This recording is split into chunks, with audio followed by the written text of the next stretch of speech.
नमस्कार, मी डॉक्टर रेणुका चौगुले. महात्मा ज्योतिराव फुले जन आरोग्य योजना याची जिल्हा समन्वयक रत्नागिरी.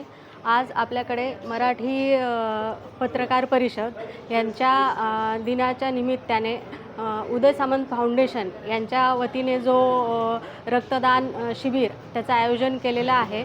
त्यानिमित्ताने आज मी महात्मा ज्योतिराव फुले जन आरोग्य योजना आणि आयुष्यमान भारत प्रधानमंत्री जन आरोग्य योजना याविषयी थोडक्यात माहिती सांगणार आहे. महाराष्ट्रामध्ये महात्मा ज्योतिराव फुले जन आरोग्य योजना आणि प्रधानमंत्री जन आरोग्य योजना एकत्रितरित्या राबवल्या जातात. आता या योजनेमध्ये सर्वच म्हणजे शुभ्र शिधापत्रिकासुद्धा याच्यामध्ये समाविष्ट असून महाराष्ट्रातले सर्वच नागरिक या योजनेचा लाभ घेऊ शकतात. ज्यांची शुभ्र शिधापत्रिका आहे त्यांनी आपलं रेशन कार्ड अपडेटेड आहे की नाही हे व्हेरीफाय करून आपलं प्रधानमंत्री जन आरोग्य योजनेची जी यादी आहे त्याच्यामध्ये आपलं नाव असेल तर त्याचं गोल्डन कार्ड जे आहे ते आपल्याला तयार करून घ्यायचं आहे.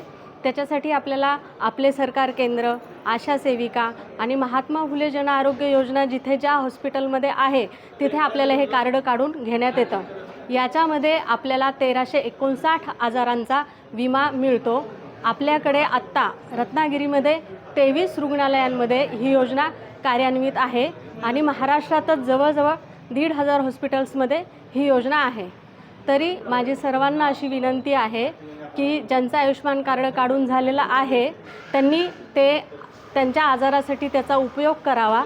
तसेच ज्यांचं कार्ड अजून काढून झालेलं नाही आहे त्यांनी त्याच्यासाठी आपल्या जवळच्या आपले सरकार केंद्र किंवा आशाताईंशी संपर्क साधून लवकरात लवकर कार्ड काढून घ्यावे आणि त्याचा आपण लाभ घ्यावा. कार्ड काढण्यासाठी आपल्याला आपलं ration card, updated ration card, Aadhaar card आणि कनेक्टेड जो आपला मोबाईल आहे, लिंक जो मोबाईल आहे तो घेऊन जाणं अपेक्षित आहे. याच्या साहाय्याने आपलं कार्ड ऑनलाईन KYC होऊन निर्माण होऊ शकतं. उदय सामंत प्रतिष्ठान आणि मराठी रत्नगार परिषद रत्नागिरी यांच्या संयुक्त संयोजनाने आयोजित या पत्रकारांच्या आरोग्य शिबिरास शासकीय वैद्यकीय महाविद्यालय व रुग्णालय रत्नागिरी या ठिकाणी सर्व पत्रकारांचे स्वागत करतो. खरं जर बघितलं तर पत्रकार हे अतिशय अविभाज्य घटक असल्यामुळे त्यांचं रुग्णसेवा म्हणजे त्यांना इतर त्यांच्या कामकाजा सुरू असताना त्यांच्या आरोग्याकडे लक्ष देणं शक्य होत नाही. त्यामुळे धावपळीच्या जीवनामध्ये त्यांचं आरोग्य सुरक्षित राहण्याच्या उद्देशाने या कार्यक्रमाचे आयोजन केलेले आहे.